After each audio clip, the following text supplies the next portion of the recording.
The world is saved.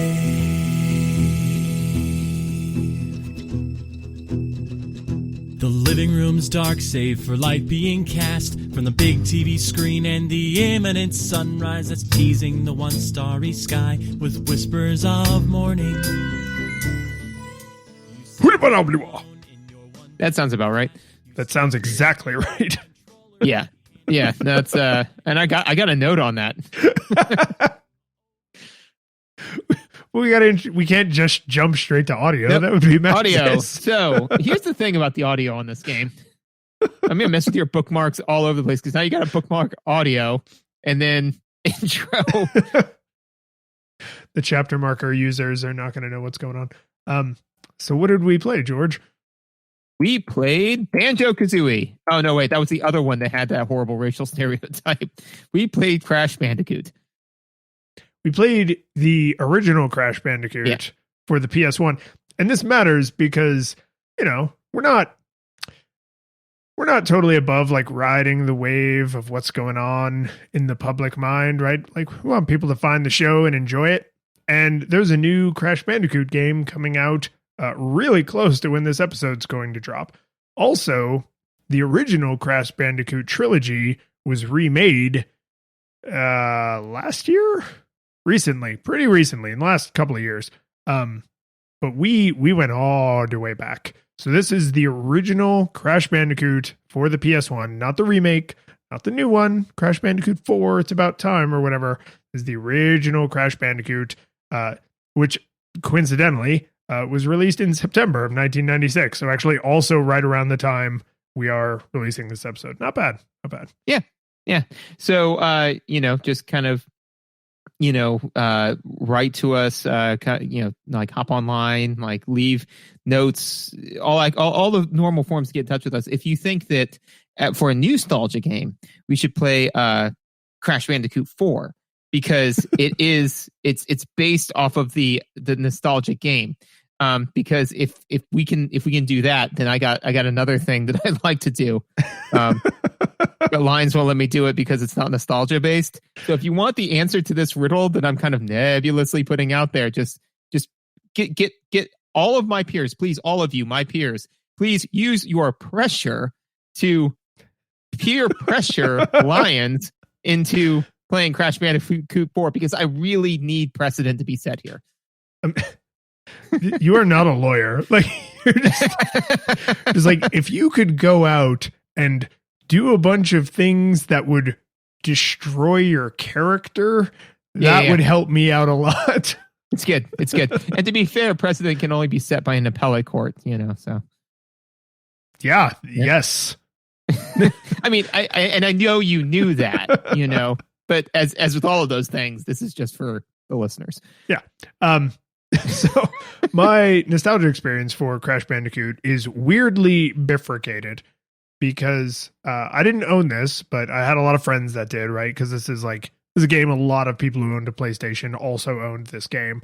But I had a demo disc that had like the first 1 or 2, maybe 3 to 4 levels on it, like a very little, slice of the game on a PlayStation demo disc that probably came attached to some crappy magazine or something.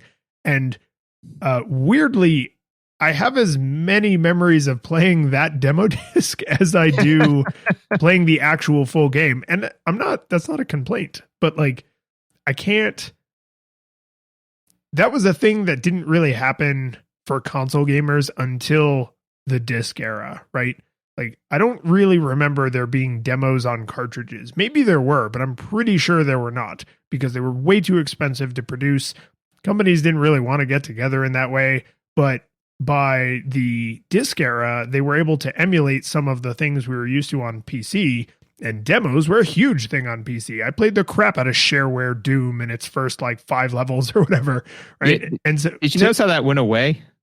Well, they just gave it a different name, and now it's called freemium or pay to play, right? It's the same basic model. Like, here's a little. That is, first taste is free, buddy, right? It's the same kind of idea. But yeah, I have probably as many, if not more, memories of playing like the demo of this game. And because the entire point of the demo is to lure you into buying it, those memories are all super positive because it's like the easiest, most friendly, approachable, marketable slice of the game to get you to go spend $60 on the retail game. So it's like, not only do I have nostalgia goggles for this game anyway, but like this weird hyper focused kind of nostalgia goggles that may be unique to the disc era and PC games, in at least in a way we haven't covered before on the show. So that's me and Crash. Woo! Okay, so I don't have a nostalgia experience for Crash. I did not play this because I was on the right side of the console wars, but I have a story that leaps off of your story. So I'm going to tell that instead because I refuse to yield my time. So Doom, right? Doom, super popular game, right? I played the ever-loving mess out of that. You know the other game, though, that was completely free that I played the ever-loving mess out of? Chex Warrior. Remember that game? Did you play that game ever? No. Like the cereal? Yes. They made a video game, man. Yeah. No, I'll give you a minute to look that up. Okay, you just keep talking. No, so yeah, it was literally a Doom clone, and it's a 1-to-1, man. Like you had like the pistol, but you shot energy rays at like phlegm-based monsters, but you were the Chex man, and you had Chex armor instead of Doom armor, and you had instead of the BFG, you had like a giant like snot reducing ray, but the mechanics 1-to-1 similar. So again, like a free game that was free to play that encouraged me to go play Doom. A little bit different, but I think, like I said, I could not think of another time when I could get to discuss the Chex video game, and I thought now was the time. So it's called Chex Quest. Chex Quest, yeah. And this is real. There was a small part of you that thought I was making it up, didn't you? Like just a very small part. Yeah, and also like once I saw the overwhelming volume of hits on Google, I was like, well, if this was like a couple of weirdos in some, horrible corner of DeviantArt or something, there wouldn't be this overwhelming amount of images and websites and like people talking about it. And it like, wow, man, like this is. I'm surprised that this missed you. I mean, I have seen other weird food-based obvious marketing ploys masquerading as video games. I just do not remember this one. Yeah, man. Dude, I played this game a lot because it mechanically behaved exactly like Doom, but I mean, even the HUD is not only identical, but where Doom Guy's face would be. This is just what we're doing the episode about now. We played Chex Warrior, Chex Quest, where Doom Guy's face would be is a Chex piece, which if you're not familiar with that cereal, basically looks like a tiny waffle, but it has the little eyes looking side to side like Doom Guy's eyes. Like this is that's the thing, is because his armor, right, like has the shoulder pads like Saiyan armor or like Doom Guy's armor, but the thing is, so they're big shoulder pads and they close over his head, so he just has the eyes, But when he's Chex Doom Guy, like he's got it open so he can like interact with other Chexians. Never have I been more sure that we're going to have to start intentionally playing games for April Fool's Day. Not even saying we will eventually get to this game, but just the fact that this exists means we are missing out on an opportunity here. Yep. So anyways, that's my nostalgia experience for Crash Bandicoot.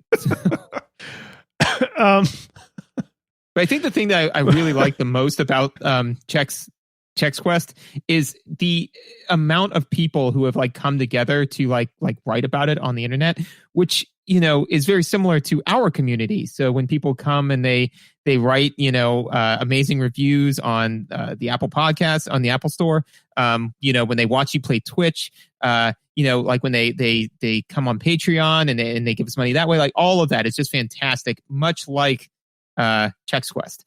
So I don't want to overload people with requests, because like that's not fair, right? The audience doesn't know us things. So when people reach out to us on Twitter, when they leave reviews on Apple Podcasts, when they walk outside of their house and yell, and yell, when they are doing those things, do you want them to yell about Crash Bandicoot 4 or about Chex Quest? Because I don't think it's reasonable to ask for both. I don't think it's reasonable to ask for both. And personally, I want to hear from these Chex Quest fans.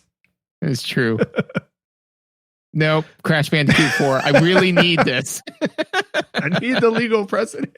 I need this completely non-binding precedent. All right.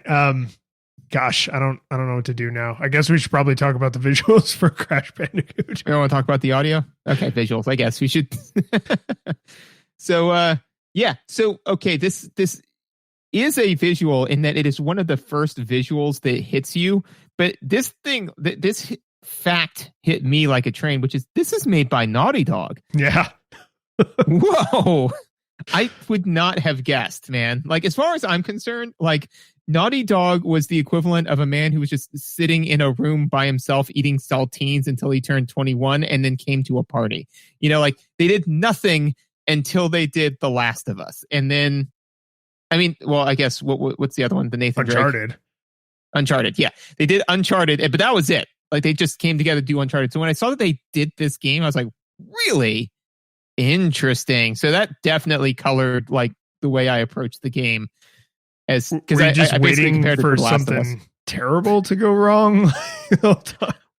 Well, no, but actually, no. I can piggyback this, which is that they, even in this kind of throwaway platformer, there's a lot of rich kind of storytelling that they're doing.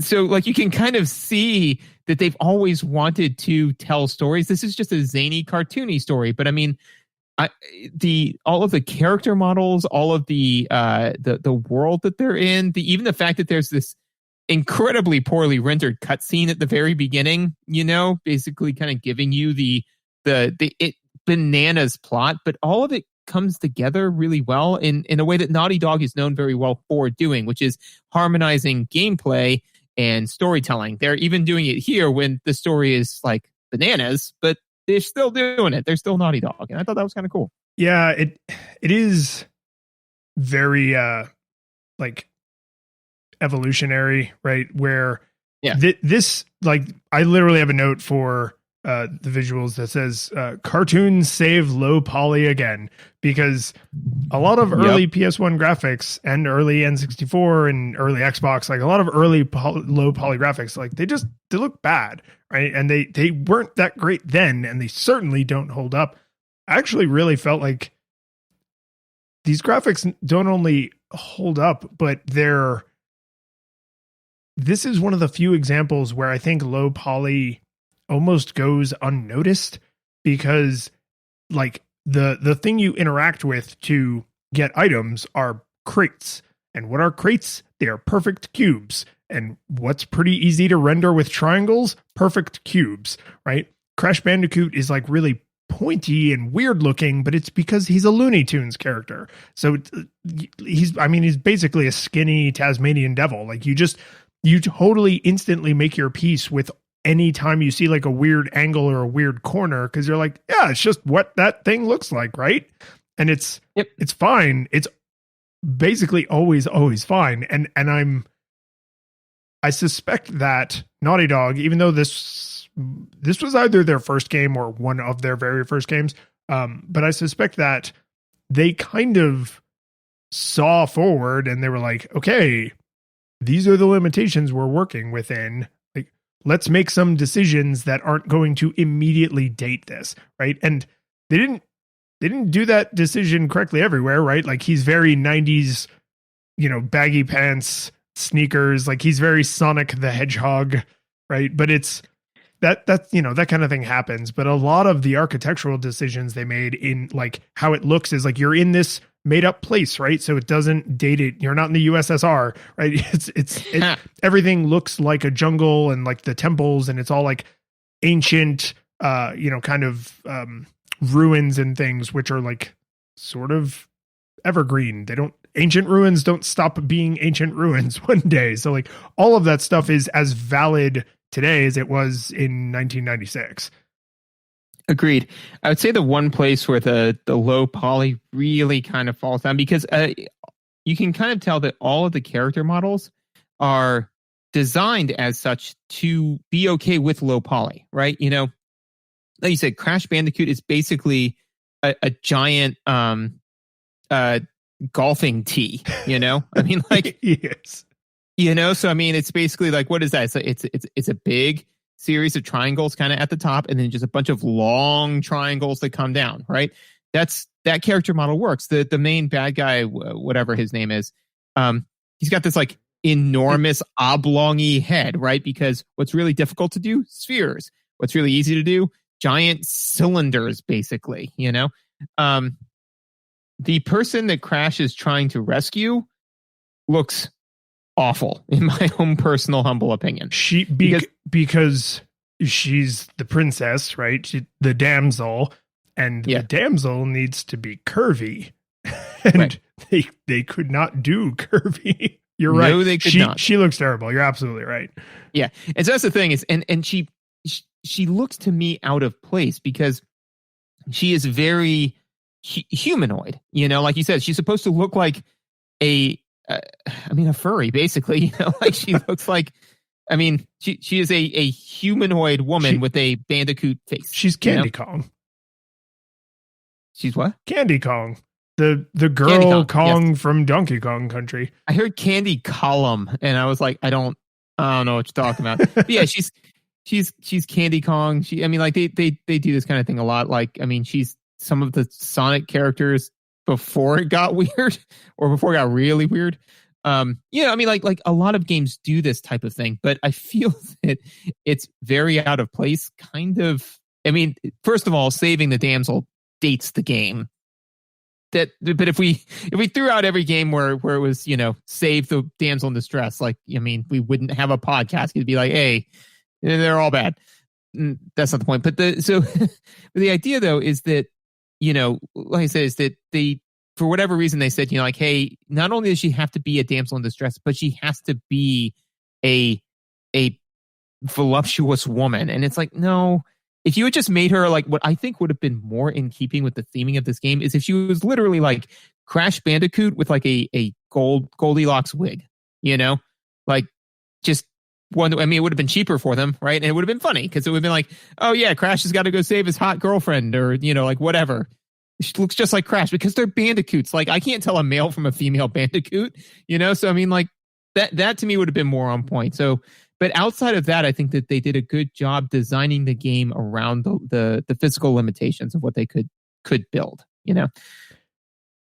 We do need to, I think, at least give the thumbs up to coloring, because this isn't something, when we've talked about other cartoony games, that I think we've always really gone super deep on. And we don't have to elaborate, but I think it's worth mentioning there are no pastels.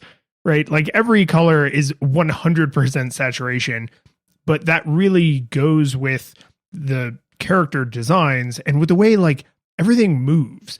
Like everything moves in like a big squash and stretch, like super Looney Tunes, Saturday morning cartoon kind of way, right? And to me, the best example of that, death animations. Like Crash has 20 different death animations. He can get flattened, he can explode, he can get KO'd, you can get frozen to death, you can get electrocuted to death, you can burn up where you like turn into like a little ash pile, right? Like you can get knocked into the camera or away from the camera. There's literally probably a dozen unique death animations, and they're all bright and like just close your eyes, picture Wile E. Coyote getting his ass handed to him by the Roadrunner.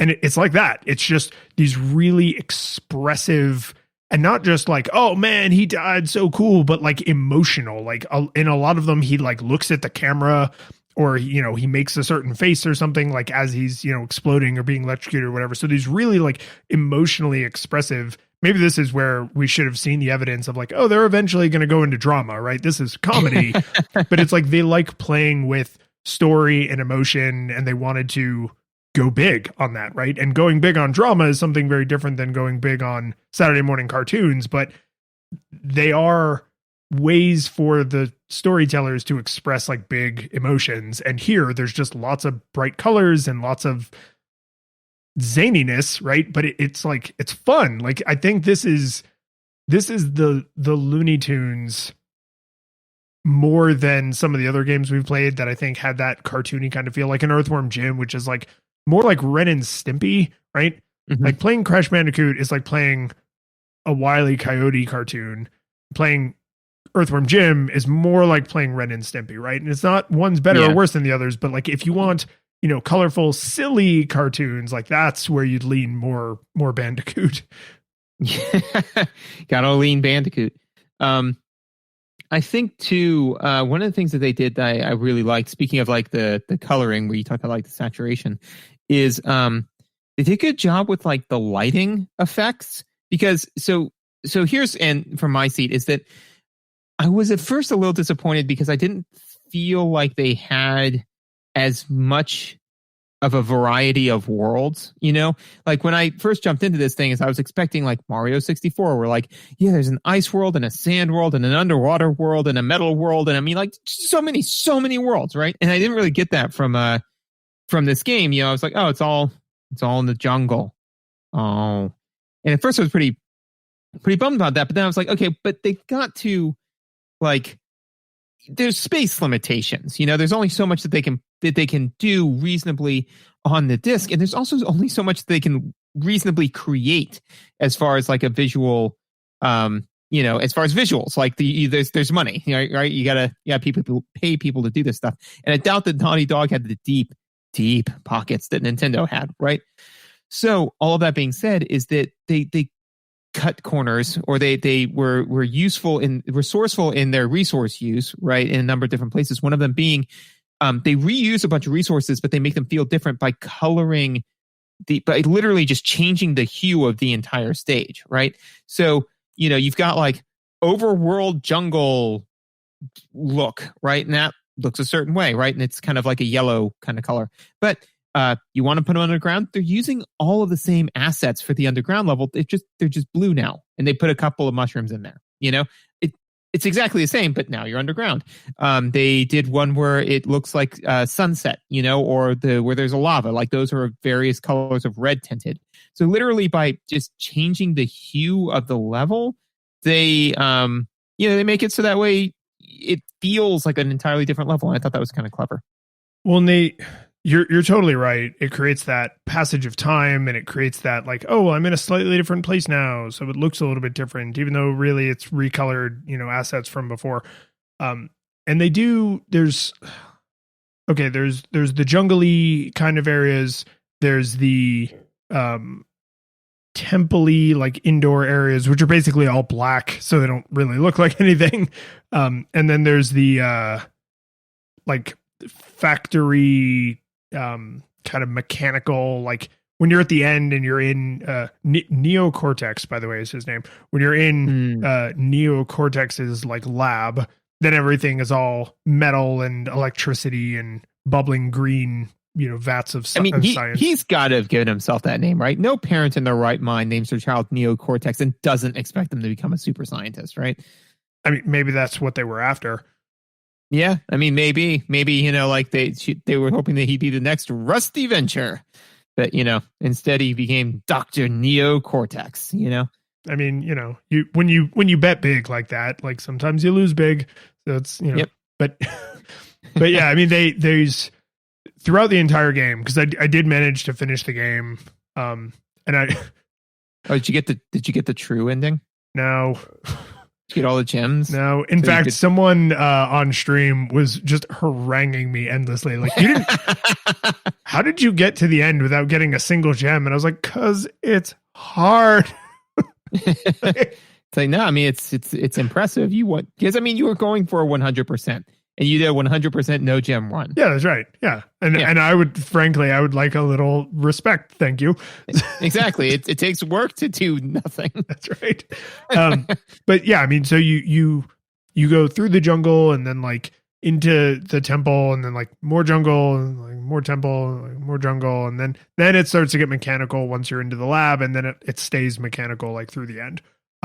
Which is fine, but you're right when you liken it more to Super Mario Brothers than like Super Mario World, right? There's a lot more recoloring and reshuffling of assets than there is like, here's a whole new thing with totally different physics. And there is variety. There absolutely is. But by the time you're done with the game, you can kind of look back down the path you walked and be like, oh, okay, there was like 4 different things. And like, it's fine. They all look nice and I enjoyed them all, but they're like, there was like 4. It wasn't like 12. Yeah.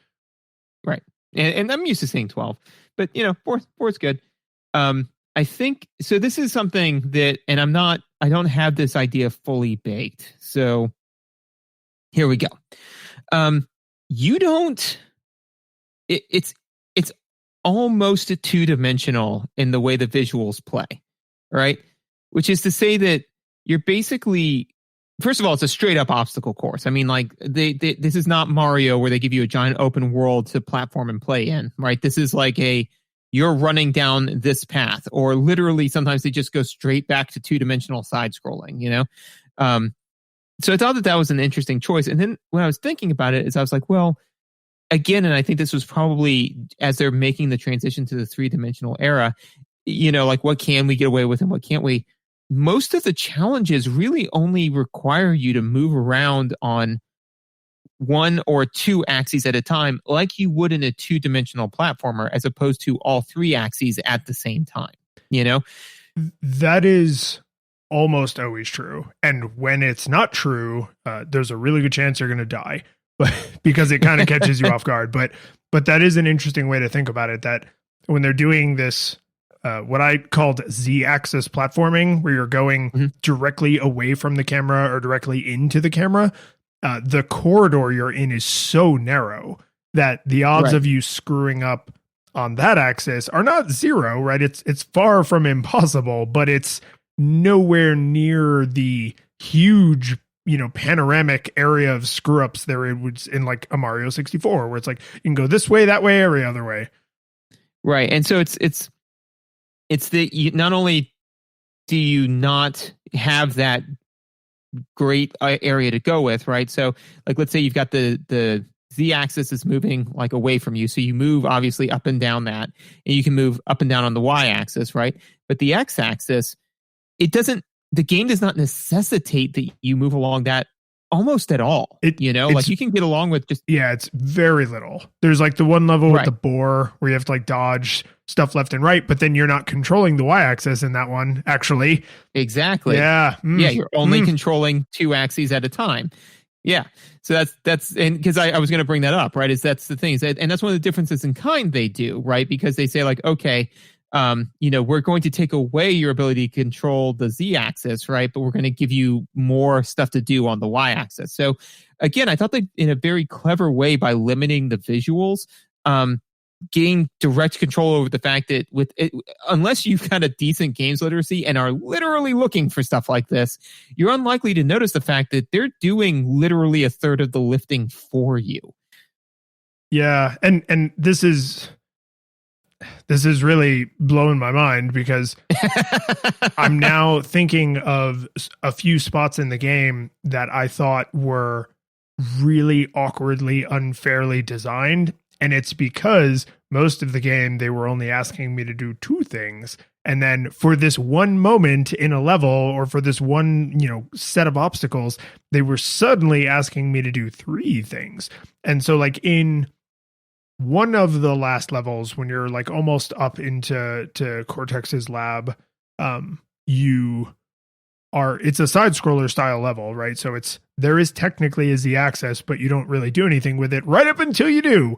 And so there's a spot with like these platforms that are going up and down, and you're standing on the platform, and you have to jump from the platform you're standing on into the camera, like into the screen to land on another platform, which then goes up and down. And then you have to jump, that one goes down and then you have to jump back away from the camera. So it's just for a second. But the thing is, the way the platforms are designed is you can overshoot it.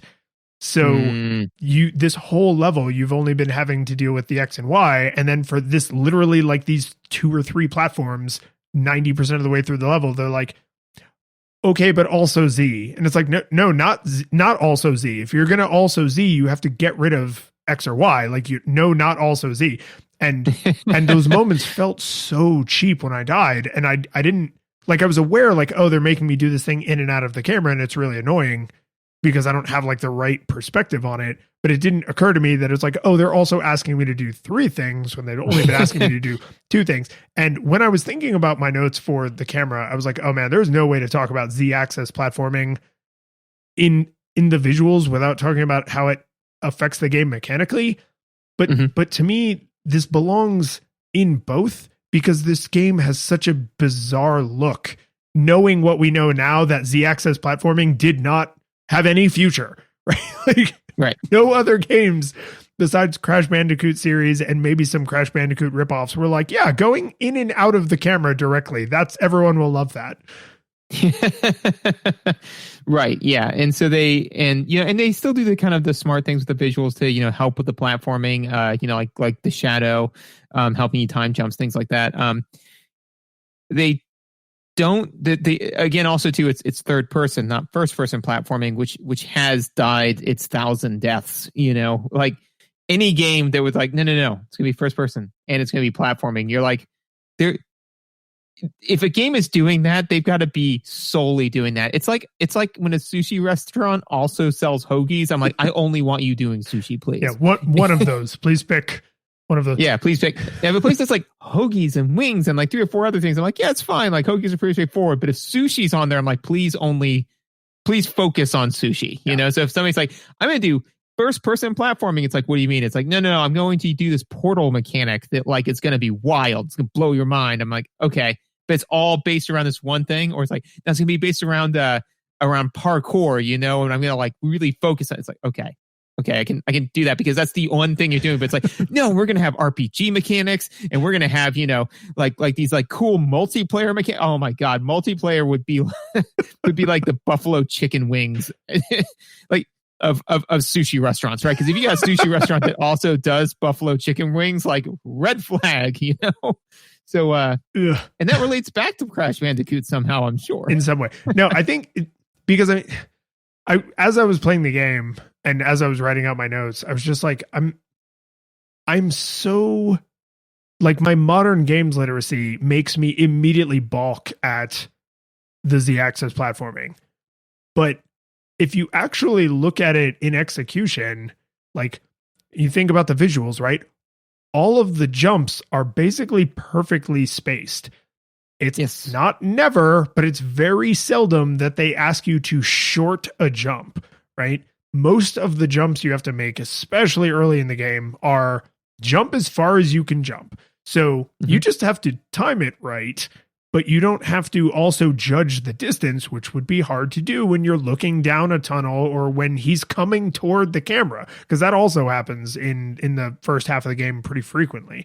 So it's this kind of weird situation where they clearly knew that this was not a well-trodden path, and so they left like a lot of signs and Karens and warnings and breadcrumbs to all those who would come after, because they were like, we know you can get from here to there by following this trail, but this is our first time up the mountain and this might be the dumbest possible trail, but just this will get you there, but we're not saying that we know for sure this is a good idea. And it's because you can see all of these little moments where it's like, oh, okay, I don't have to judge this distance because visually that would be impossible, right? I don't have to know exactly how far these two objects apart are, because it's always a full jump, right? And so I don't have to memorize like, oh, what does his jump arc look like? And what does the space on my screen look like when it's a full jump or a half jump? It's you don't really generally, not never, but you don't generally have to internalize those things, which to me shows they knew that this Z-axis platforming, this camera angle on all of their pointy cartoon visuals was like, this might not work out. Like, we're gonna go for it, but Well, and I think though that one is, and I can't prove this, but I am very confident that there is a lot of under the hood coyote physics going on with whether or not you make a jump, because especially in like that first level where the boulder is rolling towards you, so you're like running and jumping towards the camera. I'm like, I am getting 90% assist on this. Like, I'm just jumping, and as long as I jump at the right time, I'm going to land on the thing that I need to land on. So now it's not a matter of timing the jump arc not timing it. The timing is the only thing you're worried about, right? It's not like, well, how far am I jumping or anything like that, like you would in a Mario game. So you know what this is? This is way closer to those running app games, Oh yeah, like, there are stages that are totally infinite runner style. Yeah, it's just an infinite runner like that. This is the progenitor to that, where basically all you're trying to do is just control, like we said, like two axes, right? Like, so you're just kind of going forwards and backwards, right? And then up and down. And so it's literally like run, press A, right? Press A. Like, as long as you press A at the right time, it'll generally work, And again, like, that's when they're doing this kind of stuff with the camera, that's all you can do with it. If you're trying to do more where it's like, no, we need you to be hyper specific and careful on your jump arcs, then the game would fall apart immediately and completely. Yeah. And visually, something I didn't realize until we started picking this apart, which is awesome. Some of their level designers or playtesters or someone must have realized controlling the y-axis when you are controlling the z-axis, don't. So like if you imagine any of the levels where you're going into or out of the camera, you don't control the y-axis, you jump, so you have to interact with the y-axis, but you never ascend or descend.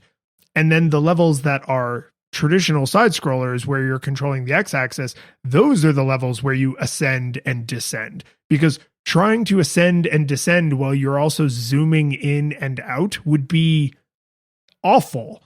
It would be really, really awful. And so not only do they limit the scope of like, oh, okay, well, when we're going to make you control the z-axis and you're going into or out of the camera, we're also going to essentially remove or really limit the x-axis. They also knew that this was so weird that they were going to dramatically reduce the y-axis. So you never have to jump up onto something, right? You never have to like climb up a flight of stairs or anything like that. It's like, make this jump, make that jump, make the next jump. Otherwise you'll fall and you'll have to come back toward the camera and then start the stair climb over again. You never do that. You jump over obstacles and then you're back on level ground. And then you jump over obstacles and then you're back on level ground. And the only time you permanently ascend or permanently descend is in the side scroller levels, with the exception that in some of the temple levels, or in all of the temple levels, you step on like a little pillar that appears to go up or down, but I mean, it's an elevator. So like you, the player, aren't doing anything, but yes, if you want to be technical, those levels have some verticality to them. It just happens to you. And you know why? Because what's the thing that Naughty Dog's all about? Game feel, right? So the game feels good, right? So the visuals tie that together, right? So they knew that doing the visuals this way, there were going to be things that they can't do in the game, but they didn't want to make the game frustrating or insanely difficult or anything like that. They wanted the game to feel good. They wanted to feel like a cartoon, like a zany, fun cartoon, right? Because that's what Naughty Dog focuses on, is how does the game feel? And that's why this is the progenitor to The Last of Us. This will be my last kind of off the weirdness, because this has been a weird visuals section. I'm not sad. I think it was all interesting, but it's just we had some tangents in there.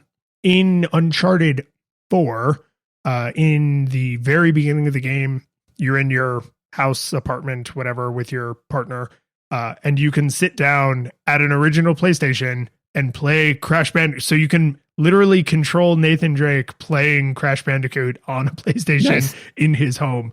And I don't know if the entire game is in there, but to put in perspective, like the entirety of Crash Bandicoot is probably the same amount of data as like his hair or his 5 o'clock shadows. Like they could have easily put the entire game in there. I just don't know if they did. Yeah, no, I always love that kind of game within a game, like in Celeste, how you can play Celeste in Celeste, stuff like that. But yeah, I mean, you could probably take the entirety of all NES, SNES, and Genesis games and like throw them into a very, very small corner of your current PlayStation 4. Oh yeah, no, the entirety of every Nintendo, if you just took 8-bit games, the entirety of all of them would probably fit in what you would consider a high quality photograph taken on your phone.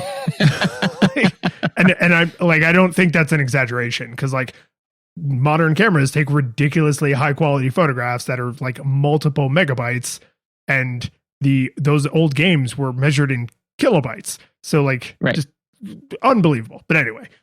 Well, and it's like when somebody, there's actually a really great College Humor sketch where they talk about like going back to the 90s, and it's actually a really funny sketch, and there's a lot of great stuff in there, but they're like zapping everything to the way it looked in the 90s, and they showed a modem that was like 500 BPS, and I was showing somebody a thing, and they were like, what's that? And I'm like, oh, that's bits per second or bytes per second, right? It's like, yeah, it's at 500 BPS, right? That was screaming fast, man. You could get text like nobody's business. And it is bits, right? Because 1 bit is 1 bit. 1 byte is 8 bits.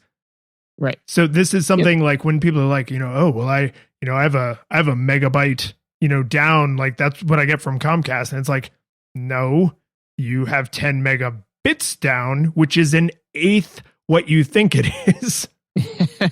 Oh, and just for reference, to put a bookend on this tangent, the original Super Mario Brothers was 31 kilobytes.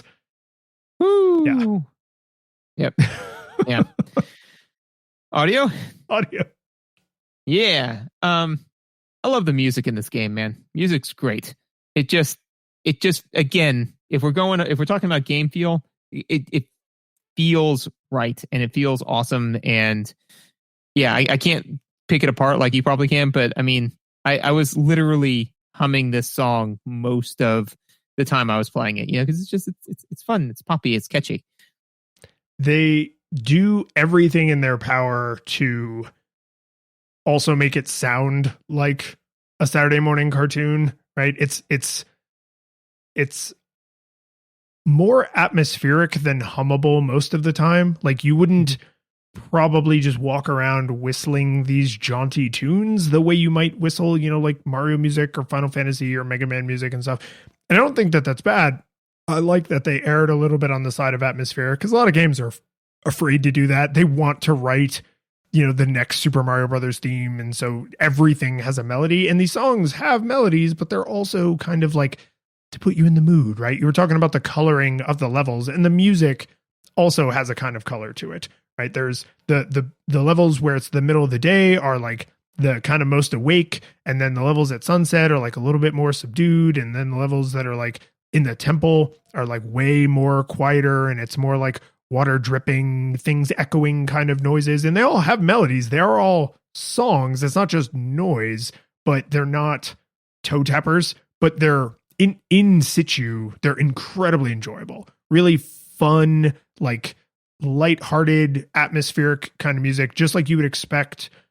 Like all of the Looney Tunes cartoons were all highly orchestrated, right? All of the old Disney cartoons, like the actual television cartoons, not the movies, highly orchestrated, right? They like the term for matching the visuals on the screen to the music is literally called Mickey Mousing. Like that's how much they did that thing in that era, because like that was before talkies, right? So like they matched up the action exactly to the music so that you knew the emotion that was going with the action you were seeing, since they couldn't, speak words.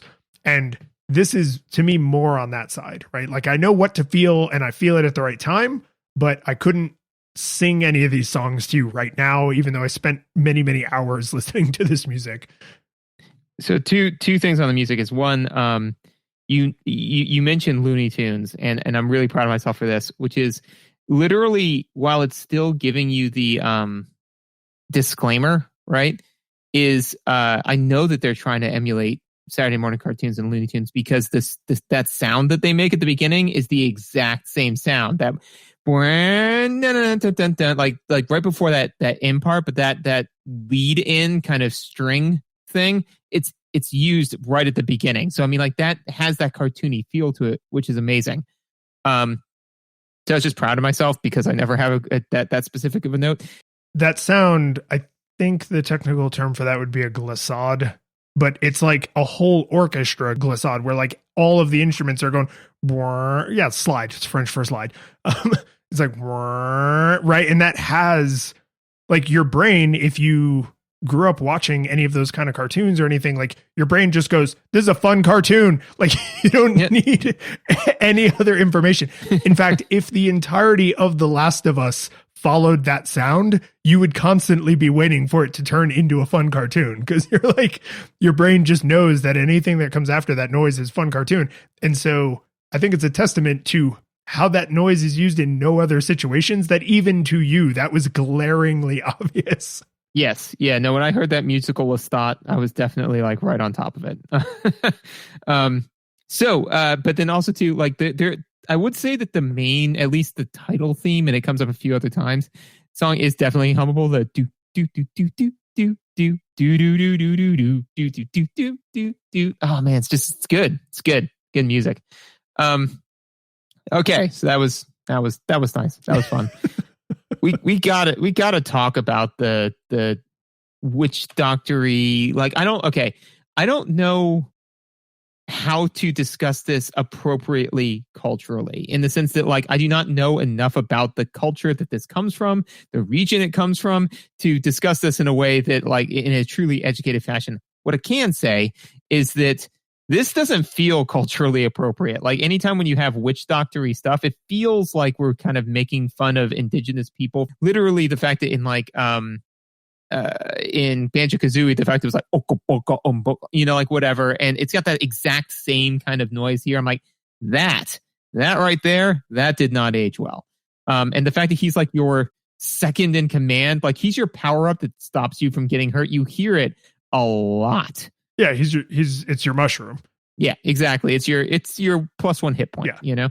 I think you can power him up 3 times, so you can collect the mask multiple times in the same level, and it's not like another mushroom where you just get score points. Like, it actually gives you another hit point up to a certain amount.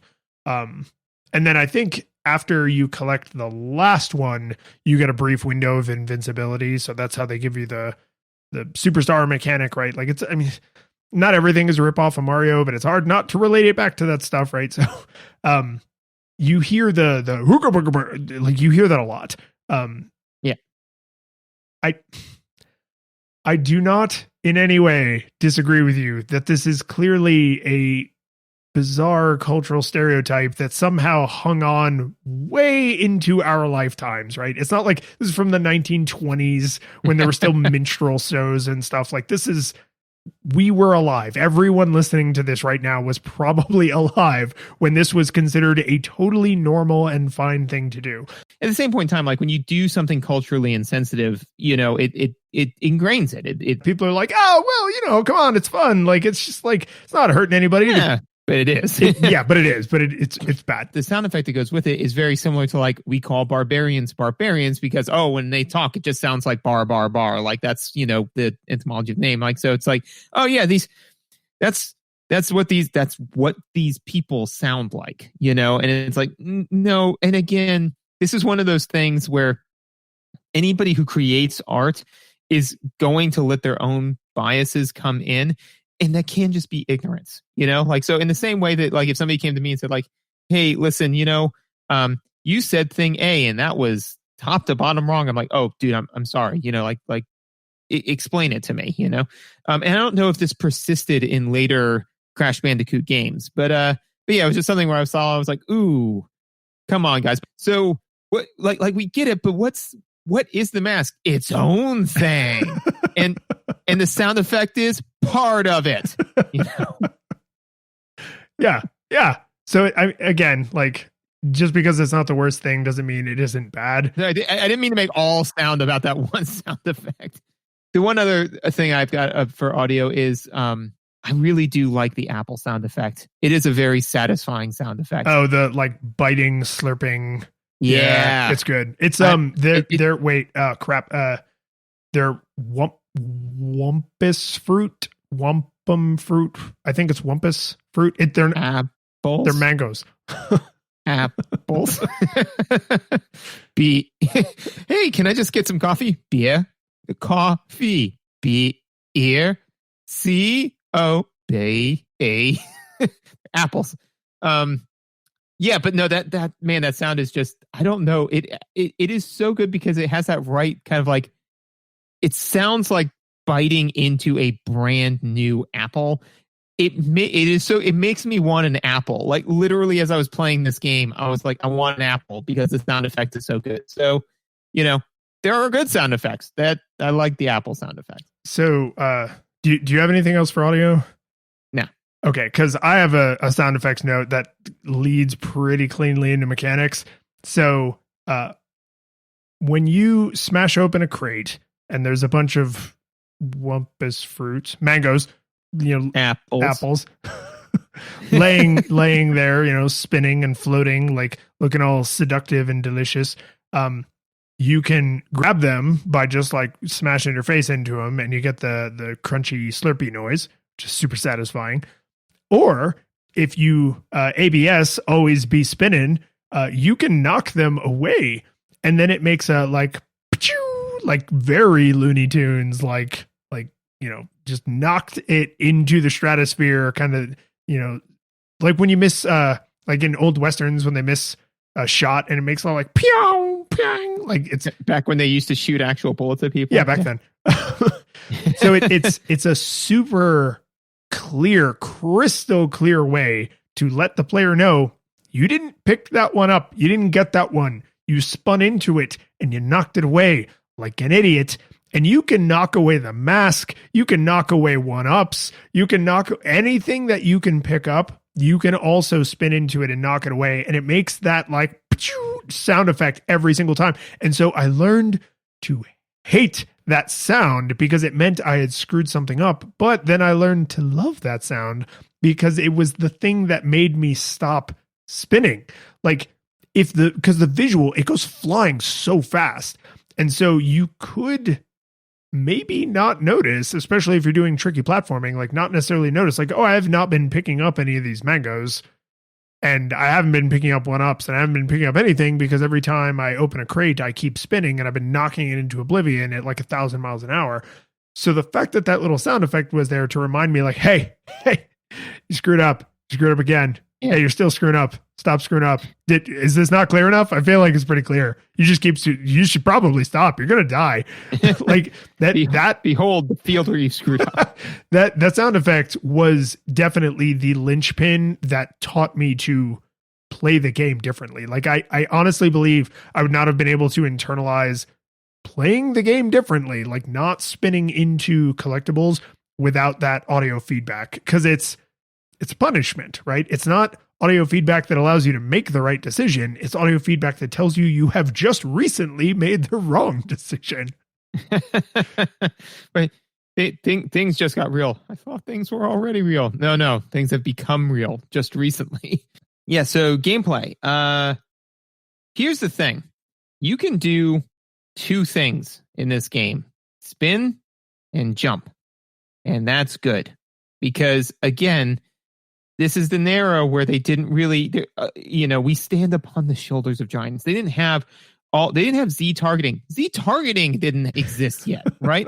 And I know that because Z targeting was a thing that Legend of Zelda did. And the reason why I know the Legend of Zelda did is because it had a Z button, it had a Z trigger, and it's Z targeting, these are things that did not exist yet, right? So all of these games are like very, very carefully crawling upon the land, you know? So saying like, no, here's the thing, guys. How many axes are we going to have them deal with? 2. Well, sometimes 3. No, mostly 2, though. Okay. How many things can we have them do? Oh, well, okay. Well, we've got your spin. We got your jump. We got your dash. We got your power dash. We've got your over the shoulder triple jump. We've got your none of that. You can do 2 things. Pick them. And I feel like that's what the guy did was he said 2 things. I want a sheet at the end of the day with 2 things listed on it. I'm going to leave. And when I come back, if there's more than 2 things on the sheet, you're fired. And I'm going to talk to the next guy and he's going to put 2 things on the sheet. The number of things over 2 is the number of you that will be fired. I feel like it was like the in Firefly when they accidentally they screw something up. So there's a hitman after them. He goes like, this is all the money he gave us. It's like, we will hunt you down until the end of the world. That's unfortunate. Kicks him into the jet turbine, brings the next thing up. Now, this is all the money you give us. Yeah, no, dude, I'm entirely on board with that. That's the thing. You're going to do 2 things in this game. No, we want to do a million things. You're fired. All right, come here. You're going to do 2 things in this game. Yeah, no, 2 things. Jump and spin. But I feel like that simplicity was absolutely necessary, and it's absolutely part of the cartoonishness of the game, you know?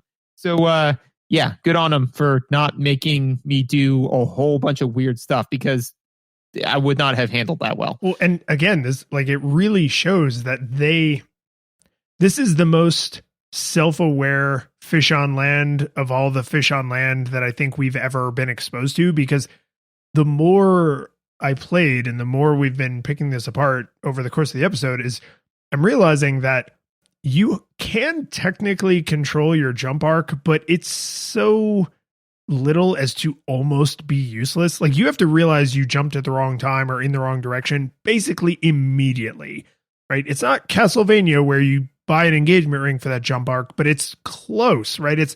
It's more on the you're committed to the jump arc than it is on the you have perfect aerial control.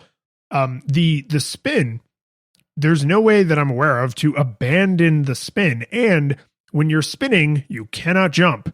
So if you are on the ground and you are spinning all the time, you will careen to your death off ledges, which I did a lot until I learned to stop spinning all the time. You'll be firing 1-ups and mangoes off into the distance all the time, which I learned to stop doing. Like, don't always be spinning. Spinning is a tool. Please deploy it effectively. Don't always be spinning. Always be running. Always be jumping. Do not always be spinning. And they punish you by killing you, by making you waste pickups to teach you that spinning is not a magical solve everything tool. So not only do you have, limited axes you're dealing with and a very, very limited power set, but they then even reinforce use these at the right time. Don't just press buttons for no reason. And there's no fireballs. There's no ranged weapons. There's none of that. There's nothing. You can get extra hit points by picking up the culturally insensitive mask. And that's it. There's no other power-ups of any kind. Yep, absolutely.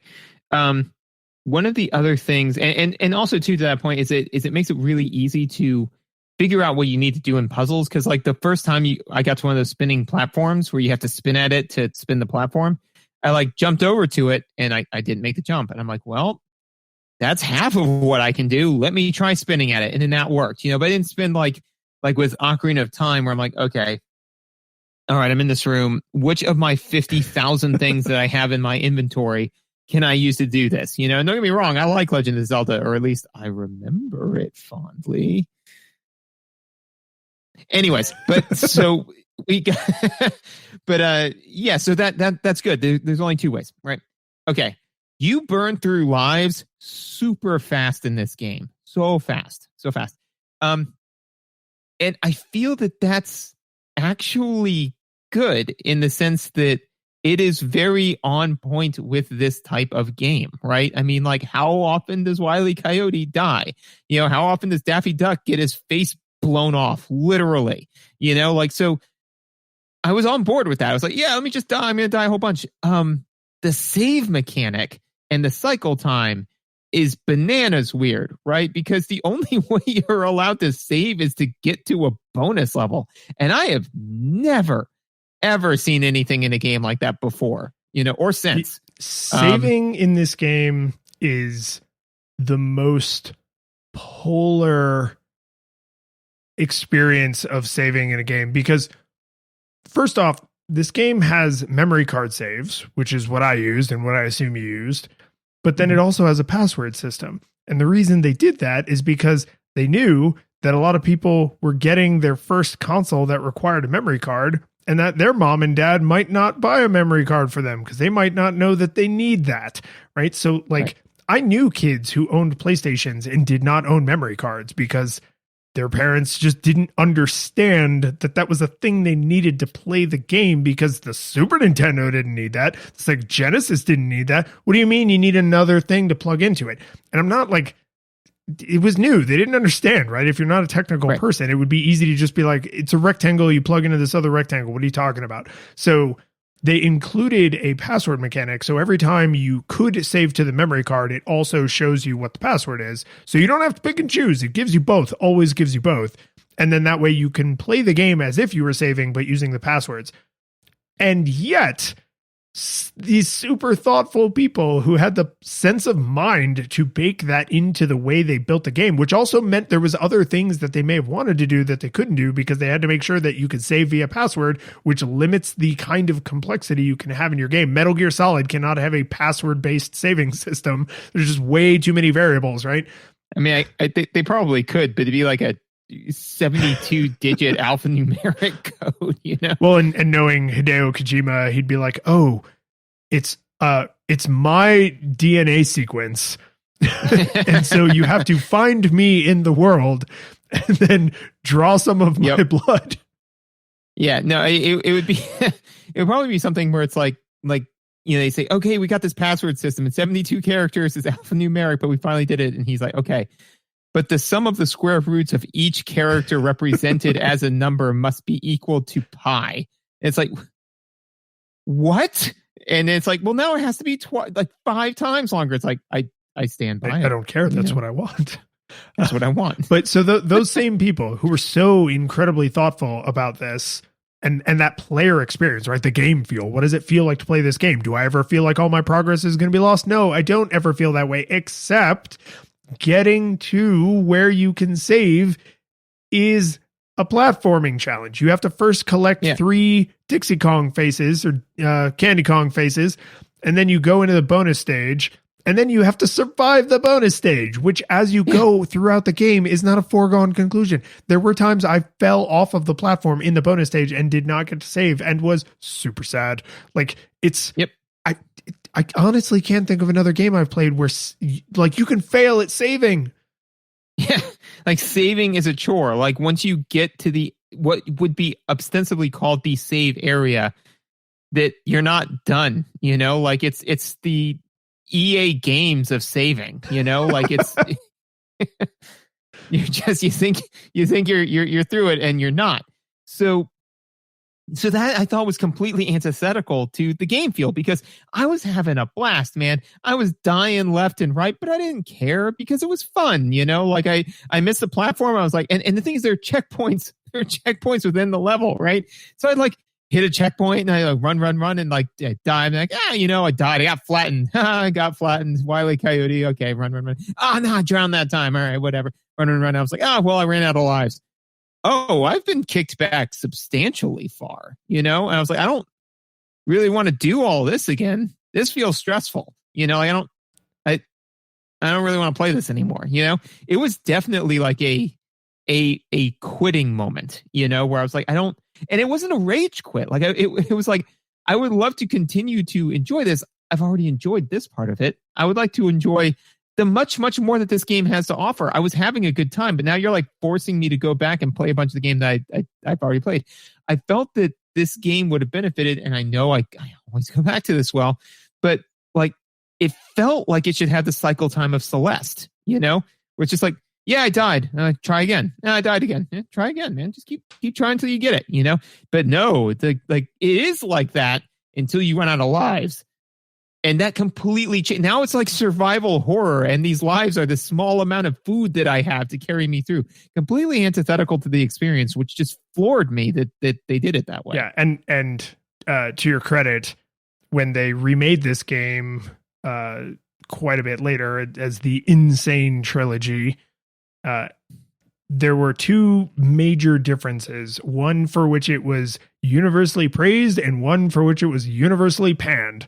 The one it was universally panned for is they rounded and softened a lot of the edges, which means some of the more precise platforming is now way more precise. Because if you don't land directly on the flat surface, you kind of slide off to your death. And that's it. I know it probably wasn't quite this reductive, but it's almost like they said, oh, we have modern technology. We can add more triangles. And no one said, a lot of triangles from far enough away is a curve, right? Like from a distance, many triangles now looks like a rounded edge, right? And that's basically what happened is they made everything feel softer and rounder. And so there's a lot of times where you just literally, you can see the character model slide to his death off of the edge of what in the original game would have behaved like a flat surface. So that one, they were pretty much universally panned for because it sucks. Something they did that was universally praised is it just auto saves after every single level. Yeah, so that's what I wanted. Yeah, so if as long as you beat the level, you have credit for getting that far, right? You don't have to earn saving. You don't have to beat the level and then earn saving that you beat the level. You just auto save after every single level, and that's one of those things that like I was playing and I was getting to that survival horror place, right, where it was just like, oh God, like the stream is almost over. I'm going to be going to bed soon. I only have like 2 lives left. I don't know if I'm going to be able to save. And somebody in chat was just like, yeah, it was really nice when they added the autosave after every single level into the remake. And I was just like, and so I think that the reason why they did this, right, is because what's the extrinsic reward in this game? It's saving Candy Kong. Yeah. No, it's lives, right? You know, like it all, again, it's all lives, right? You know, like, cause there's 3 main collectibles, right? You know, one of them is the mask, right? The culturally insensitive mask, right? Which arguably prevents you from losing lives, right? Apples, which, eventually give you lives. They work like coins, right? Is that right? Yeah, I think it's even every 100, so it's exactly like coins. Exactly. Yeah. Sound off when I ask you to. So, and then there's actual lives, you know, and then I guess save points, you know, but like them's the collectibles, right? So that means that all of it leads to one extrinsic reward, which is lives. These are all, everything is exchanged in turn for lives, right? So I felt that they felt that the extrinsic reward had to have some meaning, you know? So if you're saving at the end of every level, then why collect any apples whatsoever, right? Because eventually apples just lead to lives. And if I've effectively got infinite lives, then why collect any apples? But here's the thing, is that this game is intrinsically fun. Right? I am playing the game not because of the extrinsic reward, not because of the levels I'm going to gain, not because of the better equipment, because of the mods, anything like that. I am playing the game because it's fun. You did it. You made a game intrinsically fun. And then in order to make the extrinsic reward meaningful, you made the game less intrinsically fun. It's hilarious in like its backwardsness, you know, because I feel that they were like, you know, they made this game and everybody's like, man, this game's really fun. It's like, yeah, but all games have extrinsic rewards. We got to have an extrinsic reward system. It's like, no. You got to the Holy Grail. It's like, well, we have to have doctors. It's like, no, we drank from the Holy Grail. Like we got the fountain of youth. We are all healthy now forever. We don't need to have a medical system because we're all gods. And it's like, no, got to have a medical system. And it's like, you know, it's like I feel that they had this mythical thing that they didn't really know existed, and so they created the thing that they knew, which hurt the mythical thing. You know? Yeah, I mean, I could absolutely entertain a well, we got to have some kind of feedback loop that involves lives and how you gain more lives, because that's how video games are made, right? Like, I could 100% believe them going through that.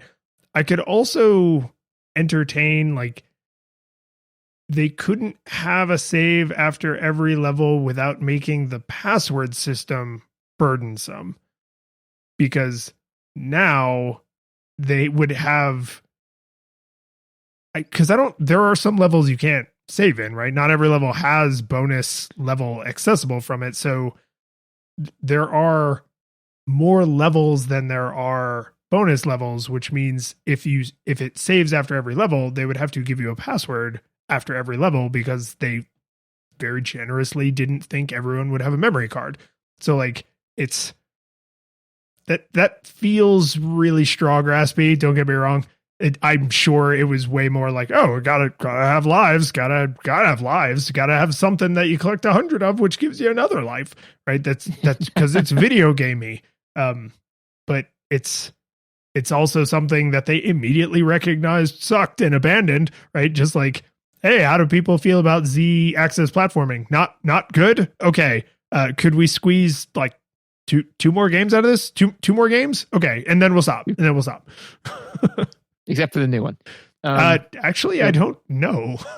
That's an interesting point. Is I've seen like marketing trailers for the fourth one, but I don't know if it also has the same perspective as its predecessors. A good way for us to find out. A good way for us to don't look it up. Don't look it up. That's research. But it's only research if it's a game we're going to play for the show.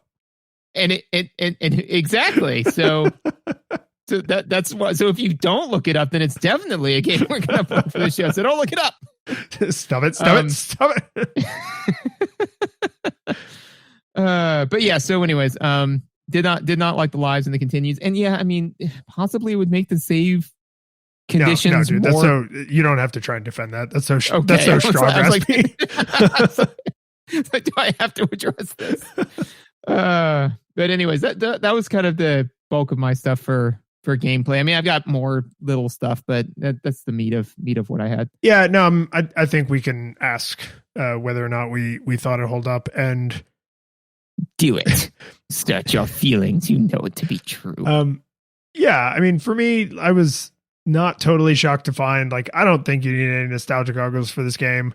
Like, it's fun, it's silly, it's hard. There are some crazy difficulty spikes, and if you want to hear me just shatter that PG-13 rating, go find the VODs for this on Twitch before they expire out after like 90 days or whatever, because I am just like F, right? But this is the thing, is as angry as I get in a lot of those sections, and I get very angry, at no point would I ever say, looking back, that I wasn't having fun. Like, I continued to have fun. I continued to want to overcome the challenge. And when I beat the game, it felt super triumphant, right? Like, it felt good to play, even at the parts where I was like getting beaten down, because I was like, no, I can do this. Like, I can overcome this challenge. I'm going to, see this through till I either finish it or till I reach what I believe is a challenge I cannot overcome. But I never got to the point where I was just like, the game is broken, the game is poorly designed, the game isn't fun, this isn't fair, this sucks, right? It's exactly as you described it. Like, it's intrinsically fun. I'm playing a Wile E. Coyote cartoon. Like, that's fun. I enjoyed that. I would recommend this, not the remake, not the one with the slippery physics. Like, go back and play the crappy low polygon PS1 version. It's super charming, super fun. No nostalgia goggles required. Yeah, I'm in the same boat. I don't think that I'm as firmly on like the no nostalgia goggles required, like in the sense of, yes, that is the ranking, but where you're like hard, no nostalgia goggles required. I'm like, no, not like rock hard, like, more like pumice hard, Is hummus on the list of things that are hard? Hummus. Oh, pumice. See that? That would make more sense, but also my incredulity was not misplaced based on the information I had. No, it wasn't. I mean, if you're eating hummus that is on the spectrum of rock hard, you need to reevaluate your hummus storage system. Anyway, I think we might need a new fridge. But no, it's yeah, it is intrinsically fun. And again, you know, like the one thing that I would say takes the wind out of its sails is the save system. But you know what? Like you said, there is a password system. So if just go look up the password online, you know, if you're going back, you're playing this game, just go back online and say like, hey, you know, I died on stage 5 and it punted me back to stage 3. What's the passcode for stage 5? You know, just boot it up, take it from there, you know? That's a good point. That's something you benefit from with a password system that you can technically do with save files, but it's a lot more work. Yeah, it's a lot more energy. So that as from my seat, no nostalgia goggles required, and so much so that I would really love to see kind of where this franchise went. So the one thing that you know we got to play is Ocarina of Time. The curtain falls, the music plays, the credits roll, then it all fades to black. And you're left by yourself. The fanfare is gone. There's no player 2 there by your side to share victories won. But as you slowly progress down the hall to your bed, a few great events leak back into your head from the time that you spent traversing the land, battling evil, fighting the darkness, just sword in hand. Your memories creep in with the edge of a smile. You realize again what you lost for a while. You're gonna think back much less on how you saved the day.